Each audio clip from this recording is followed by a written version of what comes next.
What's up, guys? Welcome back to the Steep Stuff Podcast. I'm your host, James Lauriello, and I am so excited to bring you guys today's episode. None other than Gretchen Dill, local Colorado Springs trail runner and the founder of MuttRuk, joins the podcast. If you guys are unfamiliar with MuttRuk, it is one of the leading adventure gear brands for dogs right now, or for dog lovers, if you will. Really fun episode, really exciting conversation. We talk all about the founding of the business. We talk about just kind of how to run a business, how to start something that you're passionate about. And then we talk a lot about the trail running scene and just the, trail running in Colorado Springs, as well as the community itself. It was a really fun, exciting episode. So excited to bring you guys this one. Gretchen's an amazing human and super inspiring. I think you guys are going to get a lot out of this. So without further ado, hope you guys enjoy this one. None other than Gretchen Dill.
Ladies and gentlemen, we are live.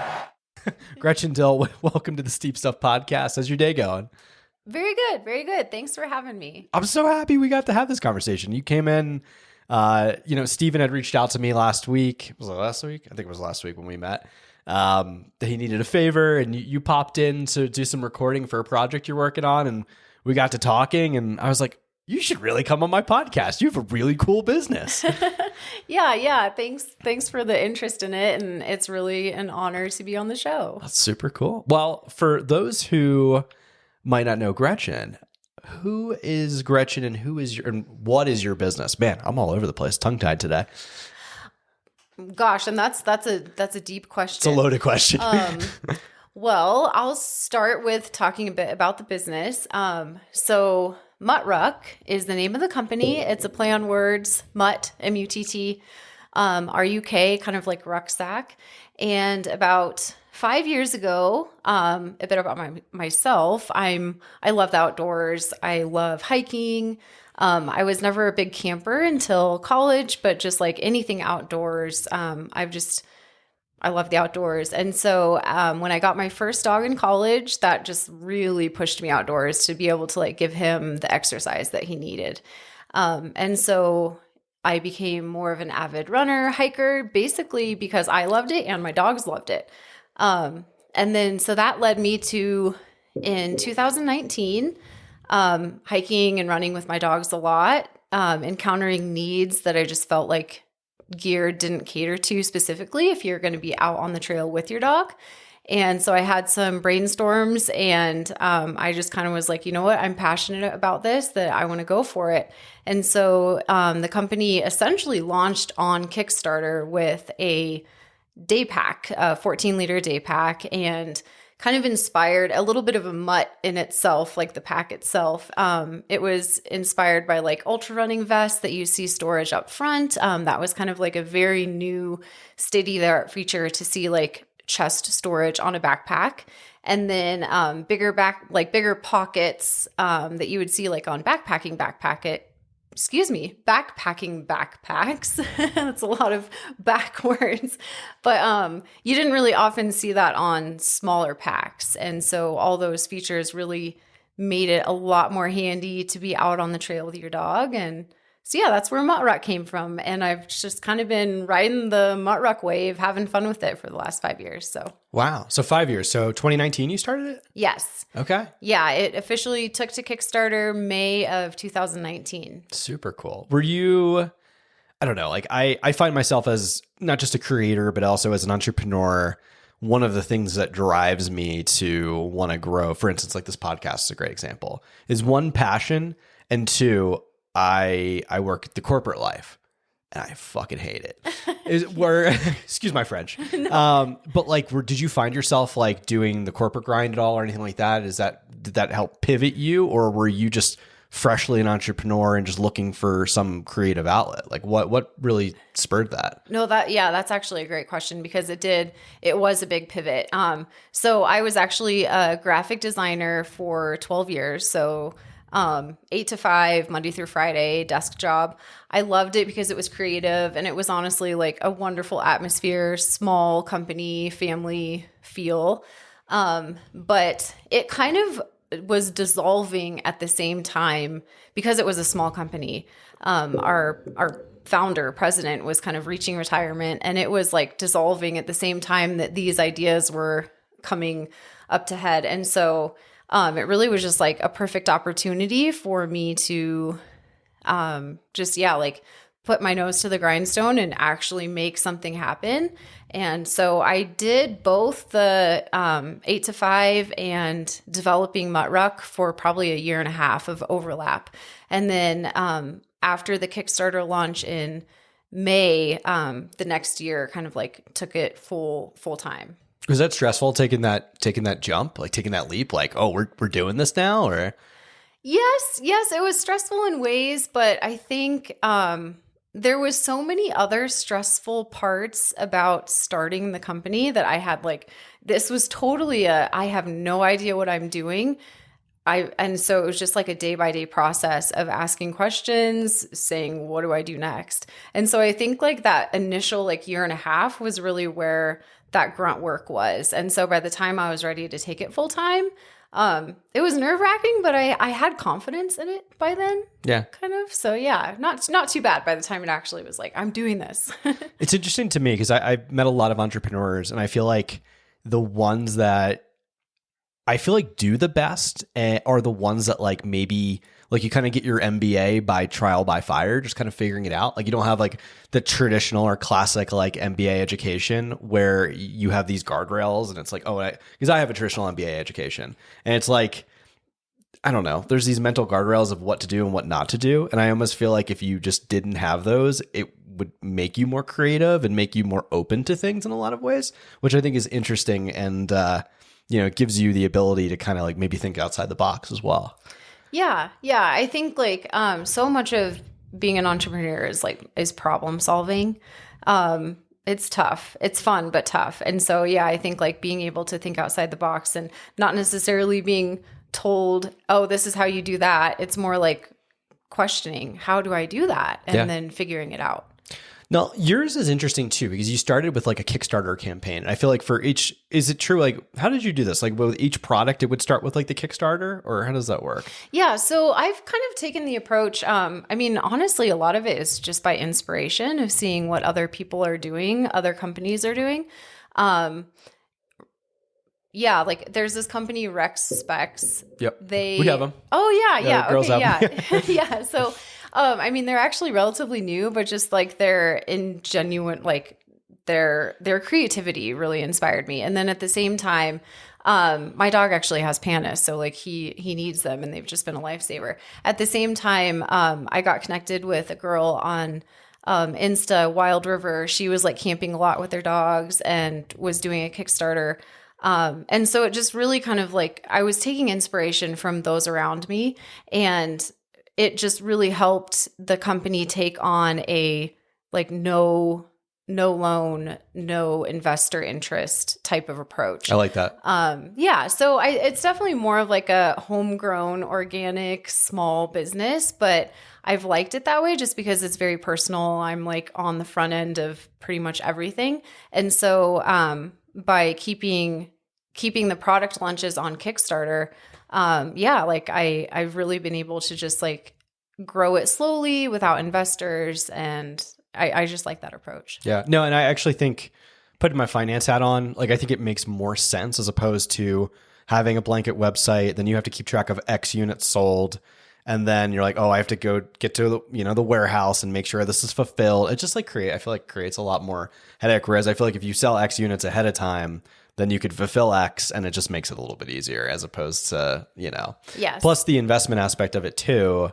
I don't know, like as you scale, like it's more in your like power, if you will, like you'll have the power as opposed to like, I don't know, like let's say, I don't know, what's a peer of yours? What is it, Roughwear or somebody like that coming in saying, we're going to give you 5 million. We're going to take 50% of your business or whatever. Right. Yeah.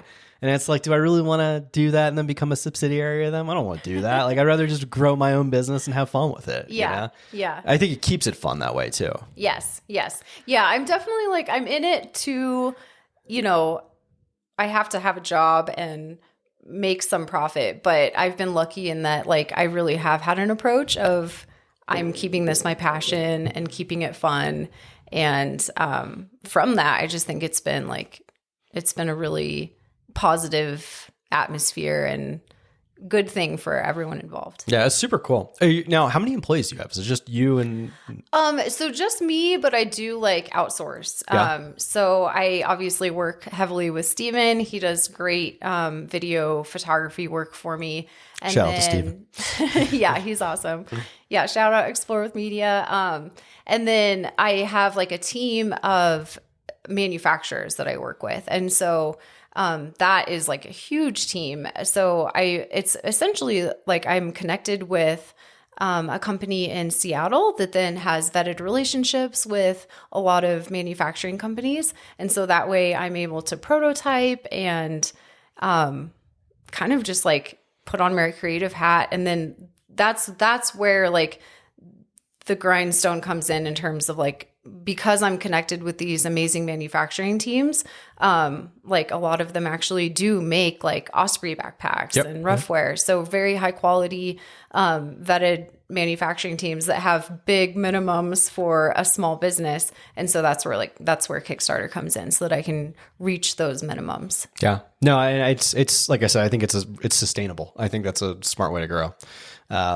It's just interesting to me because I don't know. I think people, when they see a product, let's say you're shopping at REI, right? And you see a product, like, I don't think people put two and two together. And like, what goes into like the whole process, getting that from the idea to REI for them to see it, Oh yeah. It's a lot. It's a lot. And I'm sure when you have like a lot of employees, you can definitely like fast track it a lot more than what I'm doing. But yeah, it's been a very big learning experience in terms of what goes into the product space of outdoor gear. Yeah, it's very interesting. Can you talk a little bit about the product lineup? Like what would you offer? Yeah. So the very first product is the Phoenix 14 backpack. It's going to be a 14-liter backpack that's great for day hikes. And like I mentioned before, it has chest integrated storage so that you can just like access your things right up front, have treats in your big old pockets on a smaller backpack. And then next in the lineup is the Sidekick Hip Pack. And it's essentially like a fanny pack on steroids, but it's going to have like all the things like a leash clip, waist bag dispenser, a liner so that you can just like stuff treats directly in there, all the good things for the dog lovers out there. And it's been fun to see like the resurgence of the fanny pack over the last 5 years. Everybody's wearing them. I even saw Joe Rogan wearing a fanny pack the other day. Yeah, totally. And like the crossbody, like it's just such a convenient piece of gear. Like I go nowhere without mine. So yeah, the Sidekick is literally a sidekick. Is that's the Sidekick you have right there? Is that it? Yeah. I mean, you showed me and I like held it. Like it's very durable material. Like it's well made. The thing's legit. Yeah. Yeah. I really wanted to strive for like quality over, something that felt like you could have it for the next 10, 20 years of your life. Yeah. And then the next in the lineup was actually just like a simplified treat pouch. I felt like that's a necessity for a lot of dog lovers out there. So that's very popular. And then just recently, I launched the Pacer waist belt, and it's kind of an inspired running belt. Just because I felt like when I was out running with my dogs, it was the same situation where I needed a couple extra little things to access, my dog's stuff, like having treats readily available, and, different things like that, like a leash connection, a hands-free leash connection. So I felt like you could take a simplified running belt, which I love running in, and then make it dog friendly. So yeah, so the Pacer waist belt is the new product. And then I have a big product in line waiting for its Kickstarter launch. It's essentially a backpacking backpack. So it's going to be from 30 liters expandable to 48, kind of a do-it-all backpack. So cool. Thanks. Have you thought at all about like, because you're a runner too, and we'll talk about this, ultra running, trail running, all that. But like, have you thought about maybe like looking into like the pack space too, like the running pack space?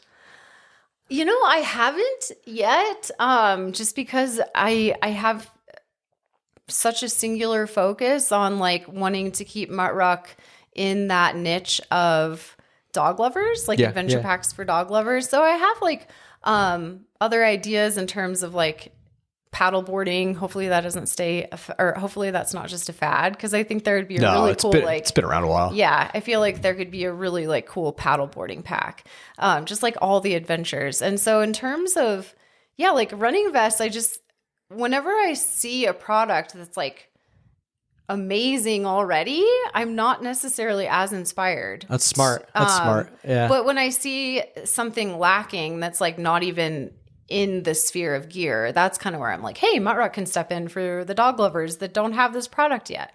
Yeah. So yeah, I haven't been inspired yet for and especially like dog backpacks, like a backpack that goes on your dog. People have asked me a lot about that because the brand name MuttRuk just kind of like falls into place for that. But I feel like there's so many brands out there that already create amazing backpacks for dogs. Yeah. And I feel like there's so many brands that create amazing like running vests. But yeah, that's an interesting question. No, I like the reason. I actually really like your answer to it, and the reason I'll say that is because, like, I don't know, very smart entrepreneurial mind, because you see where there's a need and then attack it from there. Whereas, like, I feel like a lot of people just will, well, I can make this better, or I can try this, do this, or that, and the other, and it's already a saturated market, which is a hard place to enter. You know, so no, that's cool. I like that's. Let's talk running. Yeah. So you are a trail runner. Yes. And you've done some races this year. You're pretty heavily involved in the sport. Like, what do you like? What do you not like? Like, what are you doing these days with it? Well, I'm pretty new to trail running. I got into running in high school when I was recruited by like my homeroom teacher. Like they were trying to put together the cross country team. And so that's kind of like where running started for me. And I was really just like a cross country, like 5K road runner type up until just a few years ago. And the world of trail running and like running with groups and friends is just like, it's opened a whole new world of fun. And just this last year, it's kind of like taken to the races where like signing up for fun races around town. So like I really like, I just enjoy challenging myself, I guess, that way, in terms of finding that like circle of fun, but also competitive. The races have been really fun in terms of like continually pushing me to find like what's next. So I've steadily been increasing my distance, and the runners that I'm surrounded by, they're all like the crazy ultra runners. So I'm like set up for my first ultra next spring. Okay. What are you running? The Black Canyon Ultra. Okay. Yeah, put on by Air Vipa in Arizona. So I'm really excited about it. But yeah, it's just kind of been like a growing of like, let's add distance, see what you're capable of. So that's super cool. I mean, it's the way to do it. It's like, I don't know. It's a great entry point to the sport. It's so like inclusive, like anybody could do it. And it's so much fun, and you get all the adventure. Yeah. And then it's like a big eating contest. Like that's the way I look at it, like ultras. Not that I run a lot of ultra. I really don't. I think I run one ultra, but it's like a big eating contest where you just go from aid station to aid station and just keep fueling. It's amazing. Yes. Yeah. The nutrition I've learned like is very key. I was the runner who would go out and like do a half with like no water, no food, no anything, just like. That's still me. Yeah. Well, yes. Yeah. No. Yeah. Yeah. In the sub ultra world, you're out there racing. Like you're not taking time to like, unless you're David Roche and you can throw down a gel and like He's a beast. 0.2 seconds. But no, yeah, there's an element to like fueling that I've really just learned about the last 6 months even. Yeah. Yeah. It's cool to be new at something too. Like I don't know. That's one of the things I love so much about the sport is that like, even though I've been around it for a little while now, is like I'm constantly learning. There's so much you could do with your training. There's so much you could do to improve, constantly seeing improvements. And then there's like all these little puzzle pieces, like nutrition is one, and then, you know, sleep and recovery. There's like so much that goes into it that makes it like, I don't know, just like a kind of addicting in a lot of ways. Oh yeah. Yeah. So much. And then, but like just the element of fun that's always there. Oh yeah. I think that's what keeps us coming back. The fun is it's funny. I just had Joe on and we talked about this, like, and it was one of the interesting questions that I was dying to ask him was like, do you still have fun? Like when you got to put food on the table for your family, when you got to do this, you got to do that. And it's like, you have to perform at the highest level of your sport. I'm like, do you have fun doing this? And like to hear out of him that he still has fun, like just inspires me, and I hopefully inspires others that like, that's the whole point of the sport is to like, it's the best sport in the world, you know, just have fun doing it. Yeah. So. Type 2 fun. Yeah, that's true. Black Canyon, you're doing the 50K, right? Yes. All right, so they just changed it from the 60K to the 50K, I think, this year. So that's like a giant party. It's an amazing race. I've never heard one person say anything bad about that race. Like, yeah. I haven't, this is all kind of like new to me. Yeah. Like I've been doing Mad Moose runs around town. I love them. They're just so fun. But yeah, this is, I think, going to be like one of the more competitive runs that I jump in on. But yeah, like the crew that I know going down there, the Castle Rock Run Club, they're just amazing people, such fun people. So I can imagine that, it's just going to be. Is that the Chalvoys running that? Or? Yeah. Corrine and Graham. What's his name? Sorry. Graham, that's it. Sorry, Graham. We've talked actually before, Graham and I. Yeah, it's a good group of people, man. Like, you know, that Castle Rock contingent is legit. So I could have them on the podcast at some point in time. Working on that. They're a fun group. Yeah. That's fun. Yeah, and that's like, I mean, that's such a big race too. So you're in for like that's the reason I say that is because like I think about like what's one of the best embodiments of the sport that it kind of just like shows you like what the sport has to offer, and I think that's like one of the best ones that's more accessible to everybody because like Western states and things like that on the ultra end are like, oh gosh, well it's hard to get, it's impossible to get into that race, and other races like you know, Hard Rock and stuff like that, hard to get into. But like Black Canyon, anybody can sign up, and it's it's a qualifying race for Western states, the 100K, and it's a golden ticket race. So, and then the 50K is like kind of that dulled down a little bit, but just as fun. Plus, it's at sea level, which is dope. I know. I want to take your confidence in saying that, like, hey, this is going to be easy. It's at sea level, so I'm going to be channeling that on race day. Oh, you'll crush it. It's going to be it's net. I don't know if the 50K is still net downhill, if they changed it at all. But to the best of my knowledge, because my coach ran it last year, he won it. Shout out to Eli. Oh wow. But I've heard it's kind of like half pipe style, where you're going like up and down, up and down. So there, ups and downs throughout the whole, but maybe net downhill, which is still like a positive way to think about it. There you go. Think about it as all downhill running. You got to do one of the places that I've been told from people that have performed really well there is like the Red Rocks Canyon open space is a great place to train for it. Oh yeah. Yeah. Or Garden. The Garden too. Garden's maybe a little techier than it.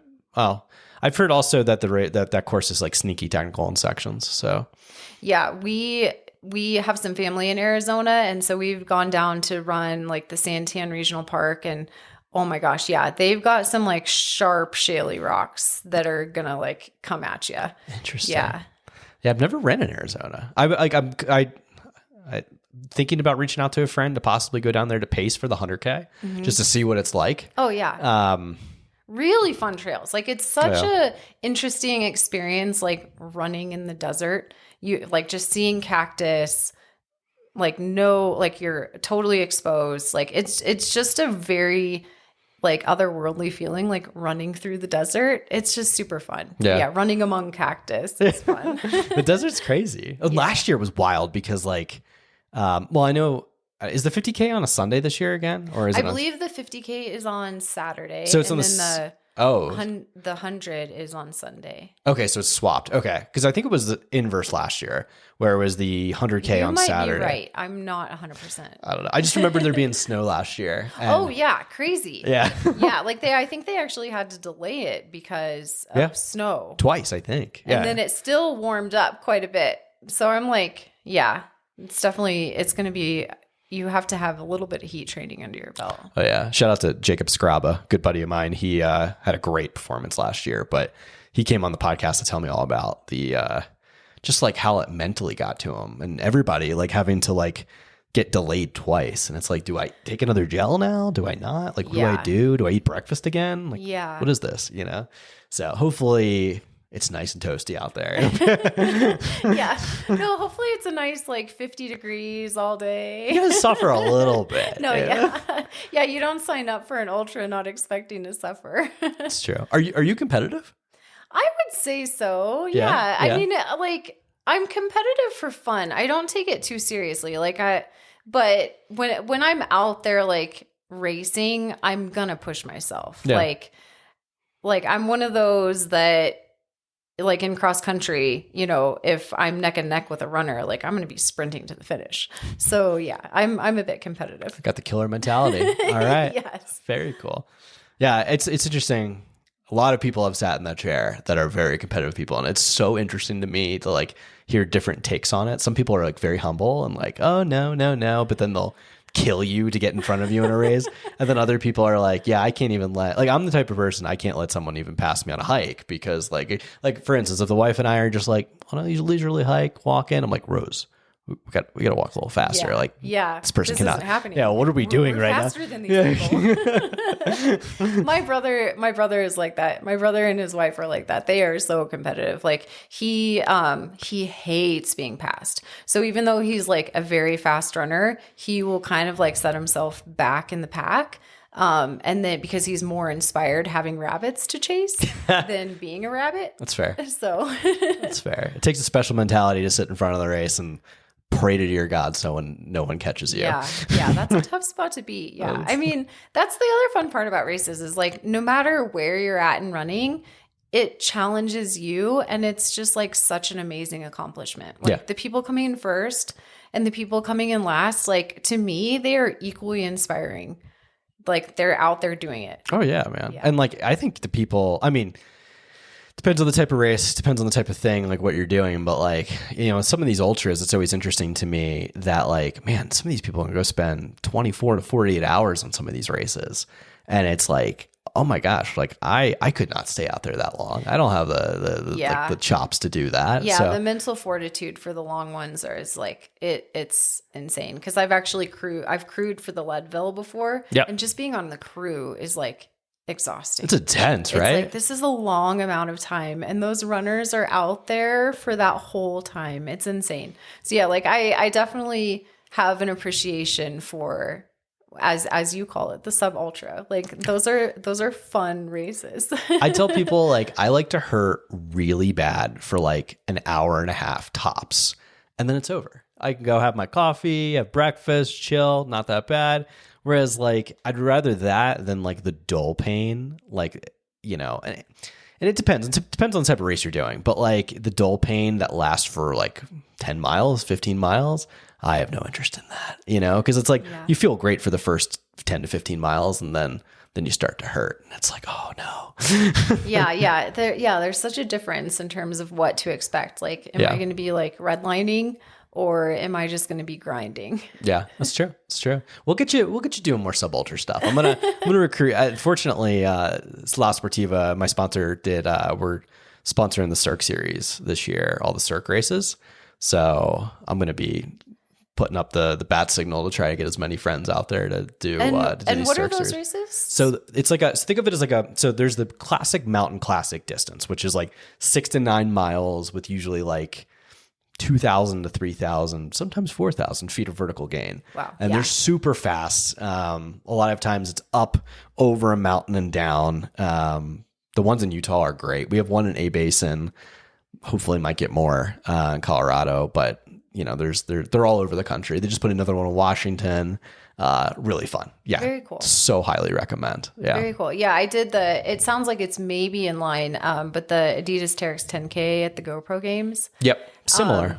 Yeah, similar in terms of like having challenging vert. That was like one of the most challenging races that I've gone out and done. Joe Gray was actually there. It was like that's the fun part about yes, like the GoPro games is so fun in that aspect where some of these races you show up and it's like totally novice and then like you've got the pros. It's fun. It is crazy that like we are one of the few sports still that is like accessible to everyone. Yeah. I love that because like I think part of what makes our sport great, and this is more from, I don't want to call it the elite side, but more from a competitive like person. I love the idea that like anybody can step up on any day and try to win the race, right? Doesn't matter if you're Joe Gray.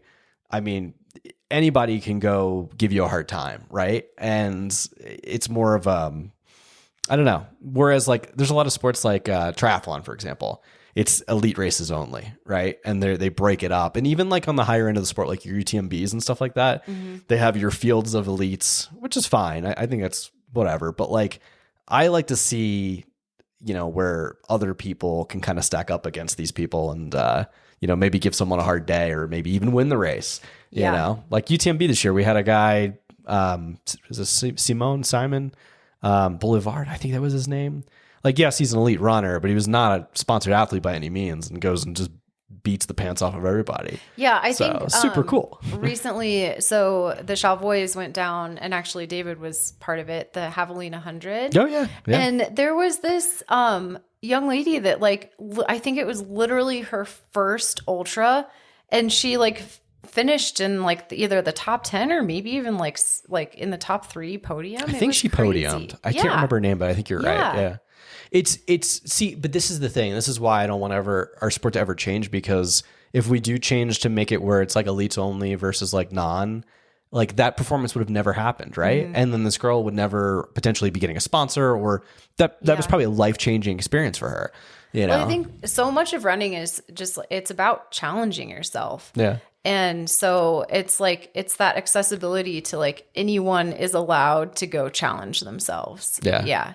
Yo, is David Roche not like, he's a wild boy. That is, oh my gosh. I love his podcast.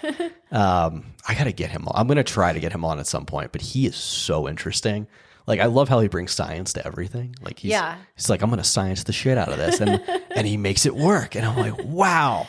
Yeah. Yeah. The performances, just getting into trail running more heavily this year. I was like following his runs at the Leadville and Javelina and just like learning about like carb loading and all that. It's just so interesting. Oh yeah. But it's also like, what are we actually capable of? And just, that's like the fun challenge in it. It's like when you're properly fueled and you know what you're doing and you give yourself a little bit of, I shouldn't say a little bit of training, but if you're going at it right with training, fueling, like it's cool to see what potential is out there. Yeah. Do you work with a coach by any chance or? No.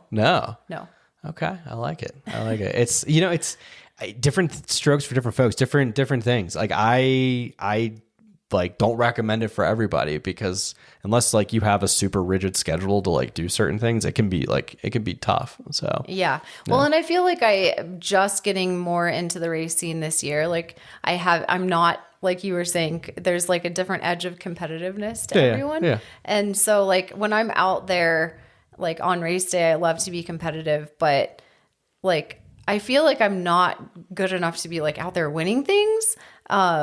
Like I have good finishes, but I'm not going to be like a podium runner. So I don't know. I just haven't felt like I needed a coach, but yeah, there's always room for improvement too. So and you know what the thing is too, is like, people are going to disagree with me on this, but like, especially when it comes to ultra, like David, that's a great example. David's got to figure it out, but David's at the very top of the sport. Like to your normal, like mid to back, even like back of the front pack runner, like nobody has it figured out. Like there's no like, like you could debate aerobic, like your different zones and stuff like that. But I still think from a ultra perspective, like different things works and different things don't. Like you look at UTMB is a great example this year, especially with fueling. Everybody blew up in the front of the race. Mm-hmm. So I just think that no one actually has it figured out. I think the sub ultra is a little bit different where, You can look at more like your track, and maybe your cross country runners, and probably take some from that. It's a little more crossover because it's a shorter race. You don't have to really factor in nutrition and stuff like that. But, and obviously it's more anaerobic, but on the ultra side, like, no, don't let anybody tell you they got to figure it out because they don't. Yeah. It's crazy. Yeah, it is. It's cool. It's a wild sport. Like, what a wild thing to do. Like, I'm going to go run around like in the desert for 31 miles and just hope for the best. Yeah. So, are you from Colorado? Yes. Are you really? Yeah. Wow. Grew up in Littleton. Went to school up at CSU and then made my way down south to Colorado Springs. So yeah, I've always been in Colorado. That's cool. How do you like the Springs?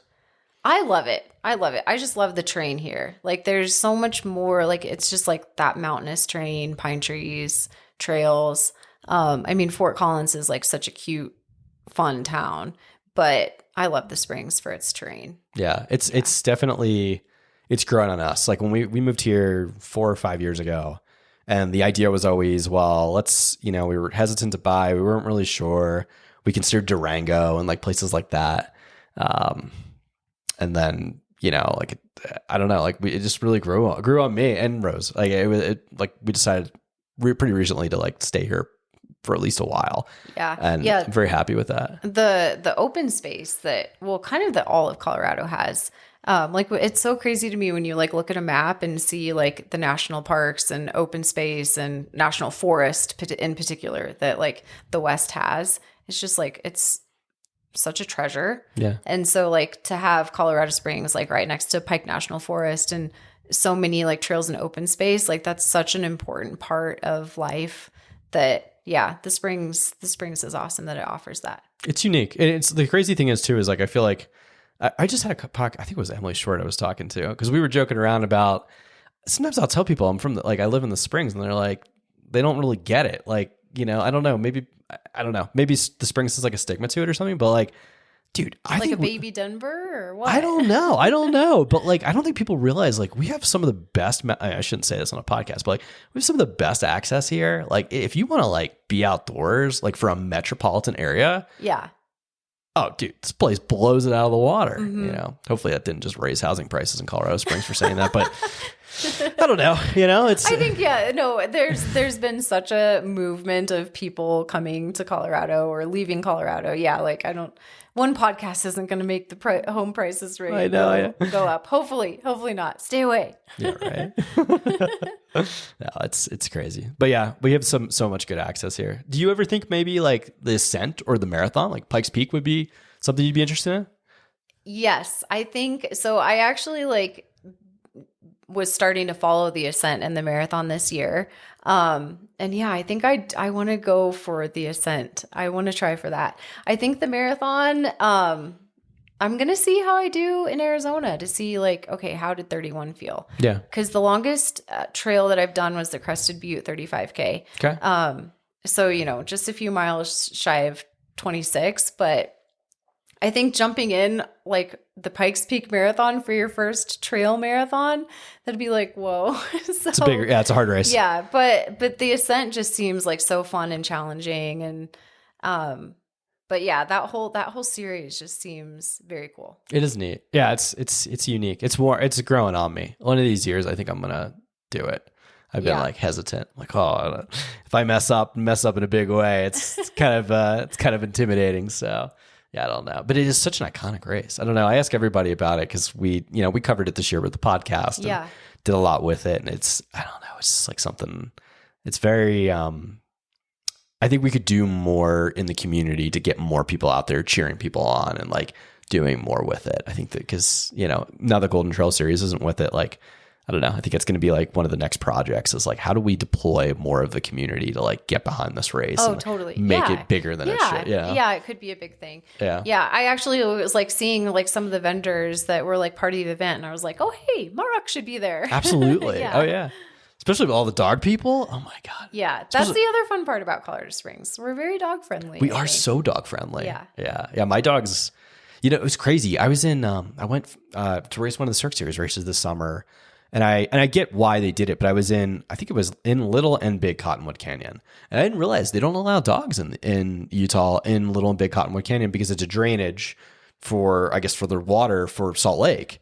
But it's crazy because I'm like, all right, if I lived here, what the hell am I gonna do with my dogs? Like, obviously, like in Colorado, I take them all over the place with me. Yeah. So yeah, it's kind of a crazy thing that, like, not crazy, but it's kind of wild that, you know, in certain areas you can't really bring your dogs. Yeah. Kind of nuts. That actually reminds me of, that was a big inspiration behind MuttRuk as well. Because so Palmer Lake has some amazing trails up behind it.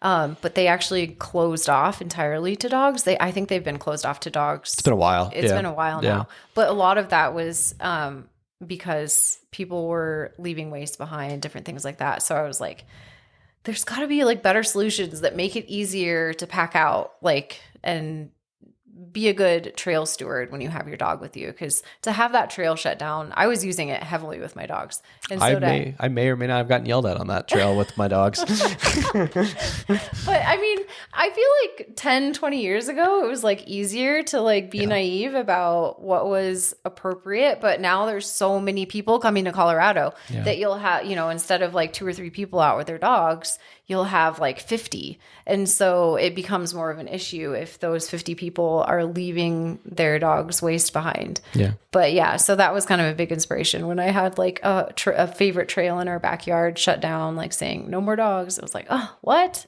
Come on. I love Palmer. Like, that's a great place. Yeah. We live in Monument, obviously. So like I did a ton of my training for a lot of my races there. That's some incline. Oh yeah. Yeah. I literally every day I'd go run up the reservoir trail. The one that doesn't allow dogs. Yeah.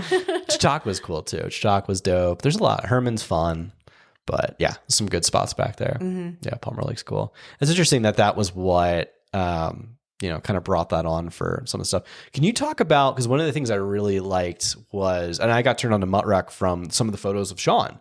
Yeah. Can you talk about like the waist leash and all that stuff, like with like the specifics behind like that product? Yeah. So it's going to be like a basic elastic, comfortable running belt. But I really wanted, so my dog, she just like, I feel like a lot of dog owners, you'll hear that word kind of thrown around like reactive, but I feel like a lot of dog owners struggle with it, where their dog sees another dog and just like wants to lunge and bark, or, just has something that they're uncomfortable with. And so having treats readily on you is just like so key to keep things going smoothly and not have a run just turn absolutely chaotic. And so the running belt has like very quick access pockets where like if you were just out on a run, like it's where you would stuff a gel. But when I'm with my dogs, it's their energy. So like I stuff my treats in there and it's just like super quick access. So it's got a couple extra little pockets that are just going to make it easier for when you're out with your dogs. And then it's got handy D-rings so that you can attach, essentially they call it in the dog world, it's joring. Okay. So anything where like your dog is pulling you, like skijoring is like if you're out on cross country skis and you have them out in front of you, or like running, canicross is like huge. It's becoming huge. More overseas, like kind of European thing. Yeah. But yeah, so canicross. So this is kind of like a more simplified version than like the competitive canicross. But if you're out running with your dog and you want to be hands-free, it has that nice little drawing line that you can hook a leash to, go hands-free. And so, yeah, I just wanted it to be like a simplified, comfy, accessible running belt for dog owners. Super cool. Yeah, I'm excited. I can't wait to try it. I'm excited for you to try it too. Yeah. No, it's a very well thought of product as well. It's one of the things I like that like there's a lot of intent and like the product design like was very well thought through. So very cool. Thanks. Yeah. So I'm kind of curious about like the future. Like what, like do you want to scale this thing? Like what are you planning for doing this? I mean, I want to scale it to keep it successful. Like I in some ways I feel like I'm holding it back just because my knowledge base is not where it should be in terms of like getting into stores and like marketing. Like you were saying earlier, like as an entrepreneur, you kind of have to wear all of the hats.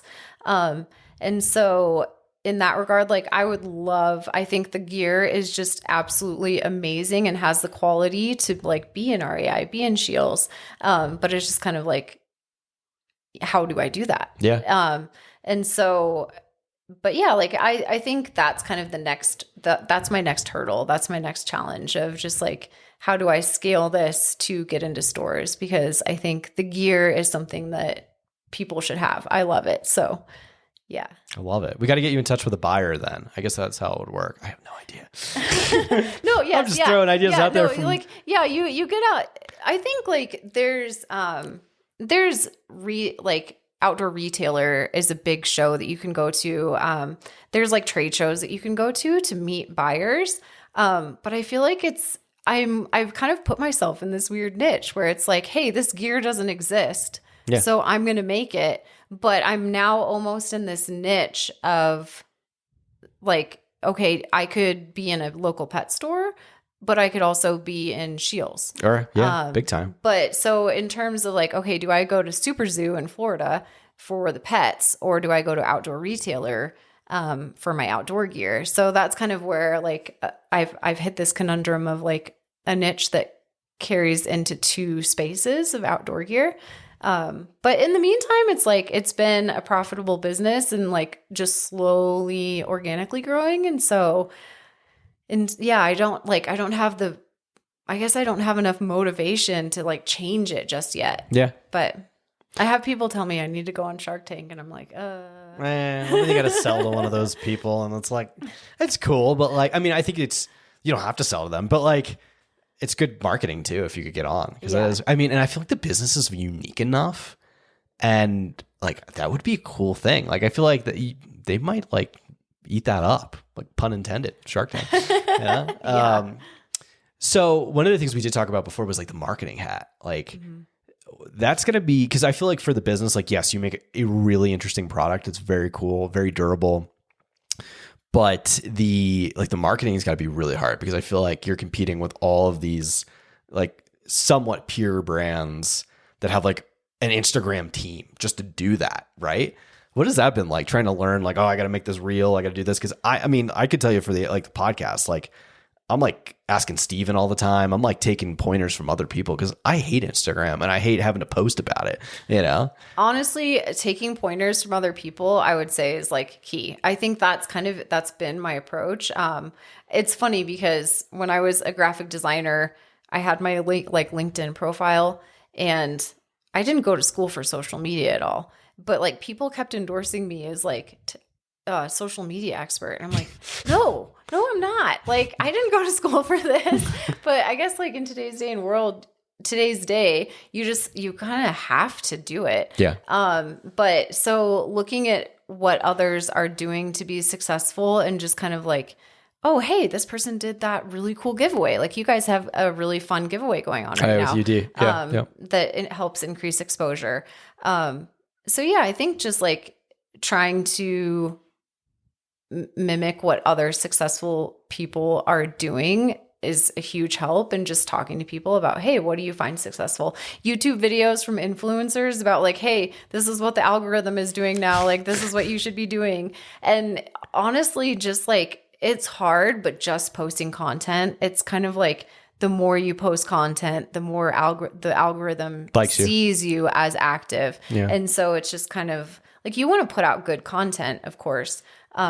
But when it's just you, I find that like there was this piece of advice that I got from someone that was like, don't do 10 takes, do 1 take and post it, just for the time involved. And so just being less critical of yourself before you put content out there is like a good time saver, where you're not just sitting there like wondering like, oh, is this good enough?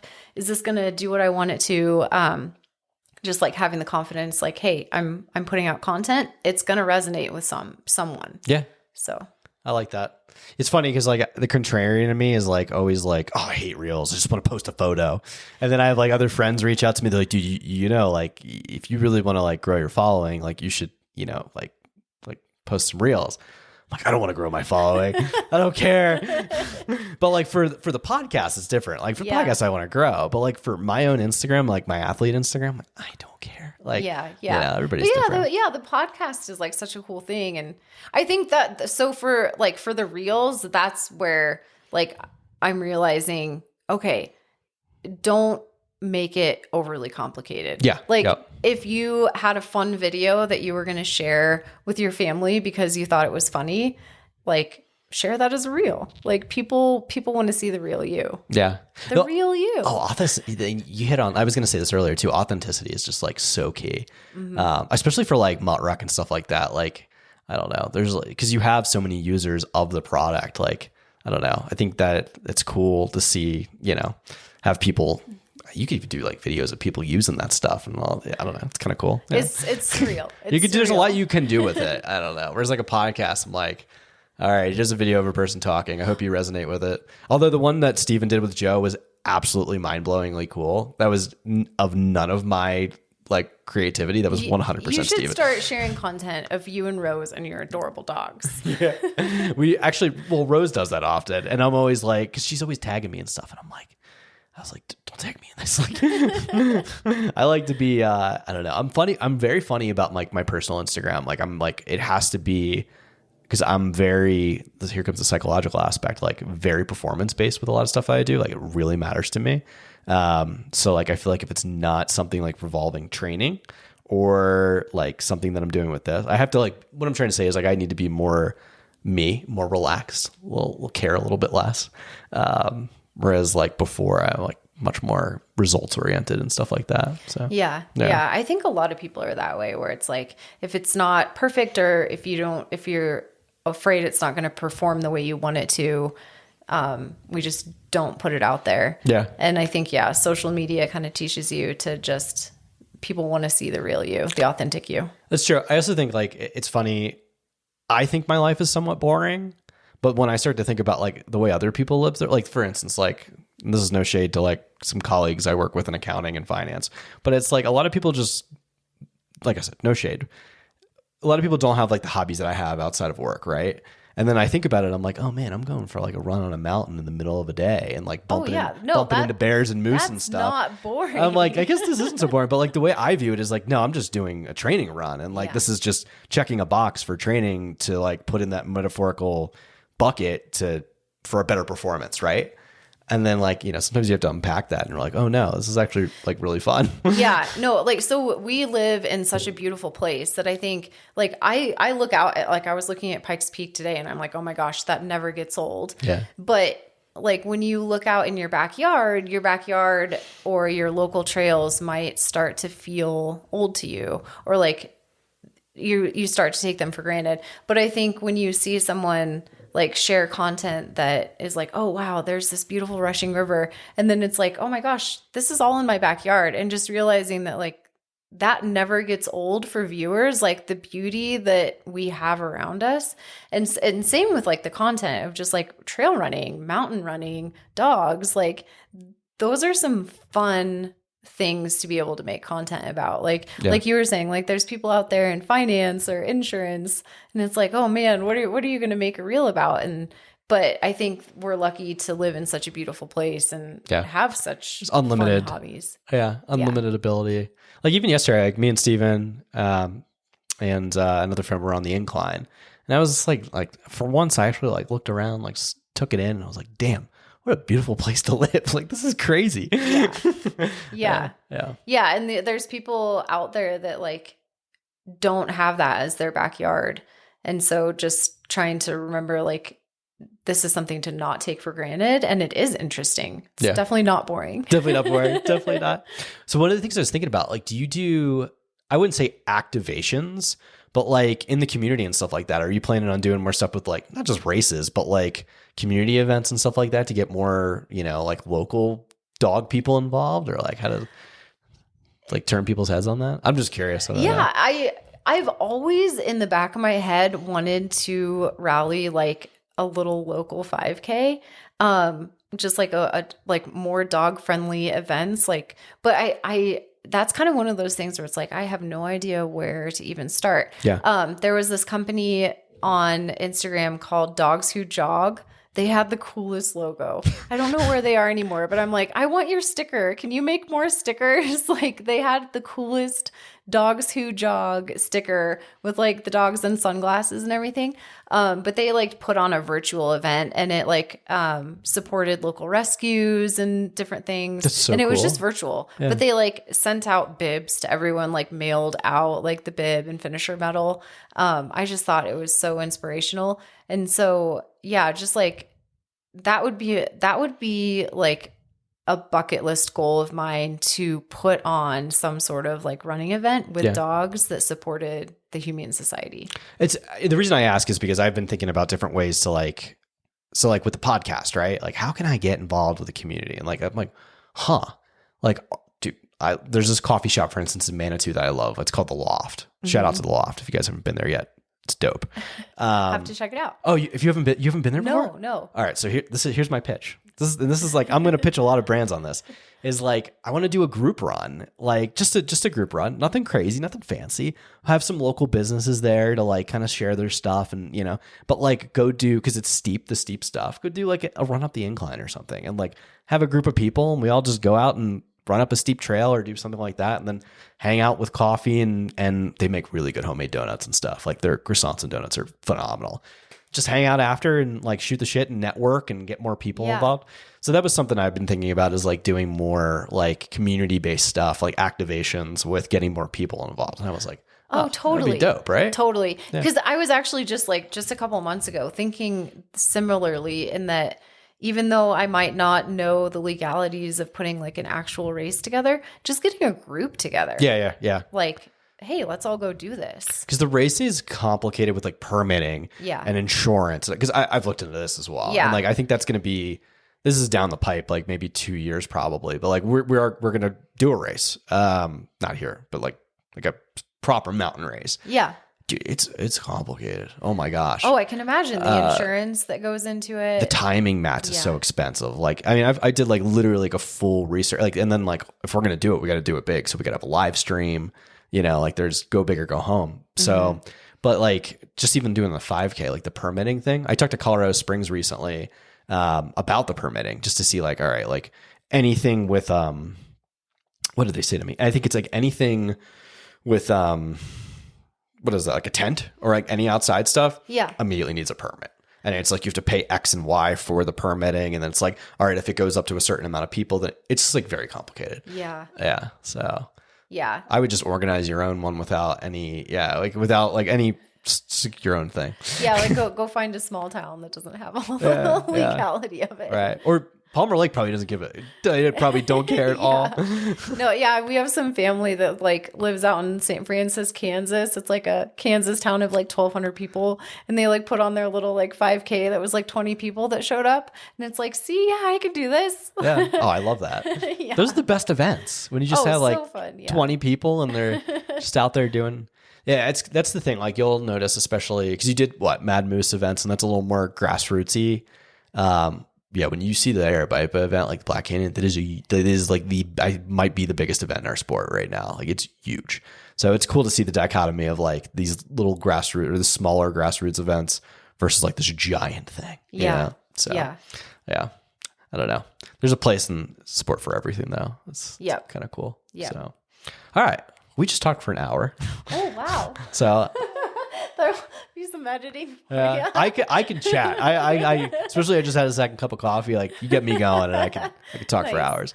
There's some fun content in there. I'm curious to see who inspires you. Oh my gosh. This might sound cliche, but it's honestly my family. Like, I think just seeing what they're accomplishing and having their unwavering support is so inspiring. Like, yeah, it's not some like, I don't have some like lofty, like, oh, this hero. But yeah, I think like being surrounded by a family that loves you is very inspiring. I love that. It's a beautiful answer. Thanks. Let's talk competition here. You're getting ready for a race. It's Black Canyon 50K. What's your hype song? What's in the earphones? Okay, I love EDM music. Me too. Oh man. Yeah, so like Elderbrook, Odessa, AK, so there was actually this song recently, AK Wonderlust. You can look it up. It's got this like slow build. So if you're ultra running and you've got that slow pace going, it's actually perfect. But it has that like EDM drop that's just like, oh, this is inspiring. I can do this. Yeah, so EDM is where it's at. All right. I like it. Yeah, oh man, there's a lot. I mean, I haven't been paying as much attention. I'm more like I could go all the way back to like 2012 Avicii and I'm loving it. You know, like I'm like an adopter of like EDM since like college back in the day. Yeah. Oh yeah. It's good stuff. Yeah. Odessa was what got me into it. And Odessa's dope. Yeah.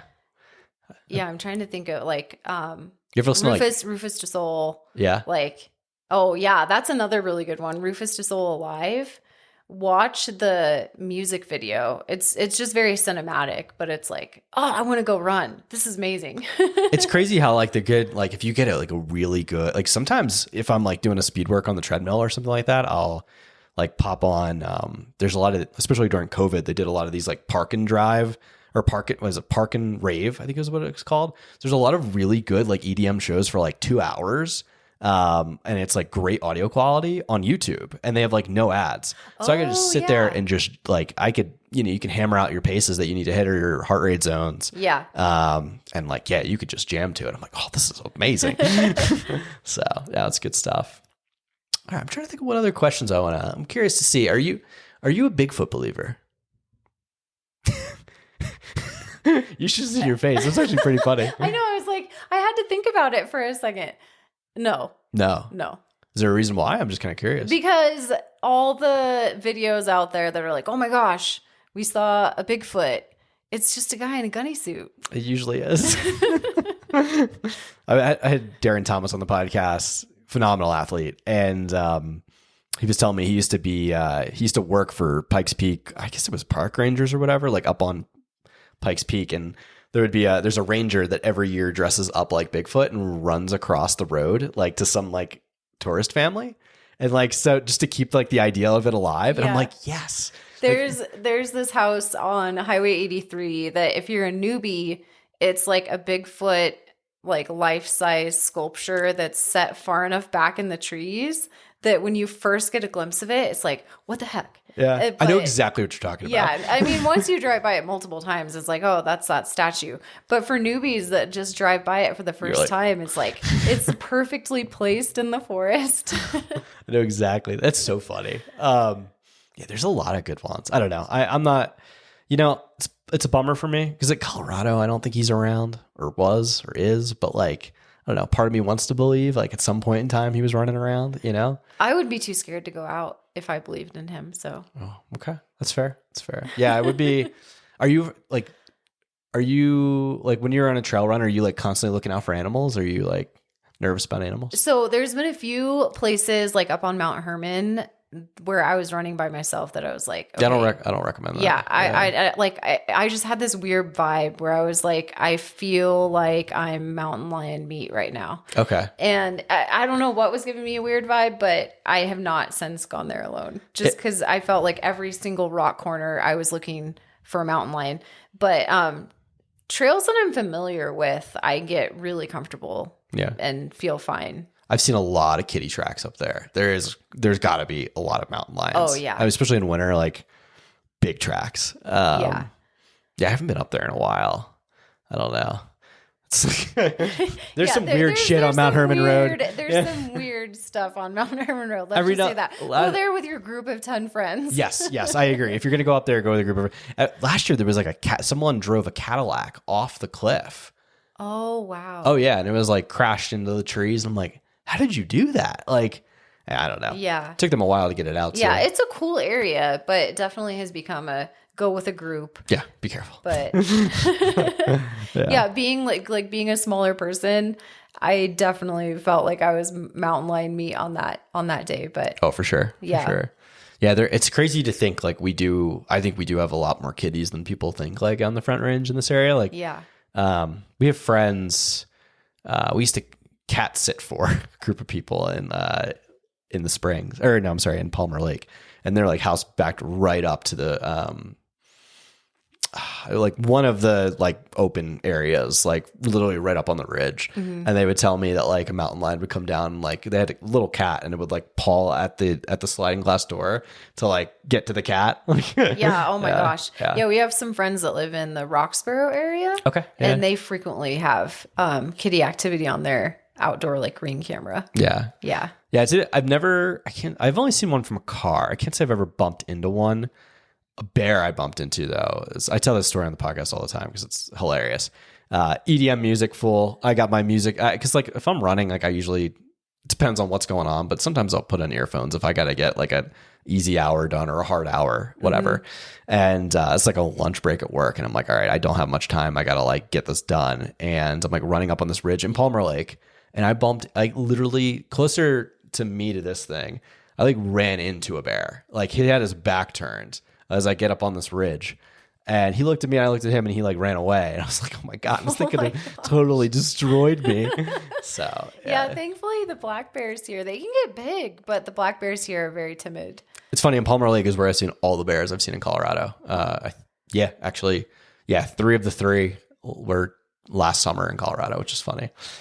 Yeah, I've seen one way back, like when the Flying W Ranch was a thing. Yeah. It was huge. Like the size of half of a sedan. They're like, big, yeah. Yeah, like it was just moseying through the parking lot. Like I don't think it cared about humans. Like it was just there for like picking up trash and stuff because it was huge. Yeah, no, they're cool. Very cool. You know, there's like this, I usually ask this question, but like there's this old thing that like some people think that there's grizzlies left in Colorado, especially like in the San Juans.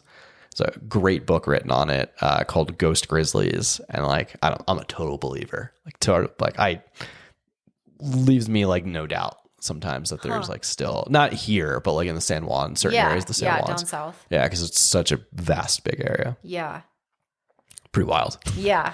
Yeah. No grizzlies or Bigfoot, please. Yeah, right. All right. So last question. What's your take on the aliens then? My immediate answer is absolutely not. But I was just recently watching Venom, and those are some pretty cool aliens. So Fair enough. Oh man. Well, Gretchen, thank you so much for coming on the pod. I really appreciate it. Do you think, did we get everything? I want to make sure we got everything for MuttRuk. Oh, totally. Okay. Yeah. Do you want to shout out the Instagram or any way to get in contact? Go from there. Yeah, check out my Instagram. It's at MuttRuk, MuttRuk.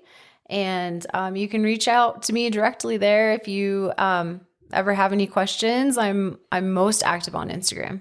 Cool. And what's the website? Is it MuttRuk.com? Yeah. Sweet. MuttRuk.com. Well, thanks so much for coming on. Appreciate it. Thanks. Thanks for having me. Yeah.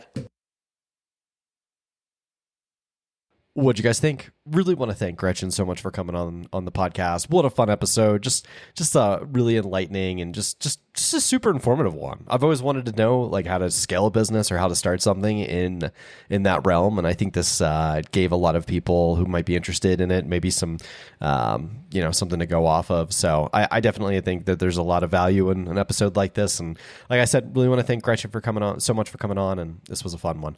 Before you guys get going, do me a favor, hop on Instagram. Let's get Gretchen and MuttRuk some follows. If you want to give Gretchen a follow, her Instagram handle is The Pickle Trails. Get it? Gretchen Dill Pickle. Yeah, so The Pickle Trails, that's for Gretchen. And then let's give MuttRuk a follow. And if you're interested in purchasing some of their stuff, you can find it on MuttRuk.com. And you'll be able to find MuttRuk at MuttRuk. That's going to be the handle that's on Instagram. Give them a follow, send them a DM, say hi. And if you're someone like me and my wife that run with our dogs all the time, you're definitely going to love a lot of the stuff that they have to offer. Really a big fan of their belt, which I was fortunate enough to get to try out and play with. So the belt's good stuff. All their products are awesome. So big shout out to MuttRuk. Big shout out to Gretchen. I hope you guys enjoyed it. This is the last episode before the holidays. So guys, hope you have a wonderful holiday. Enjoy it. Spend time with your families. Enjoy some runs. And yeah, enjoy your time out there. And we'll have some episodes coming after Christmas. So guys, enjoy the rest of your week. Thanks so much for tuning in.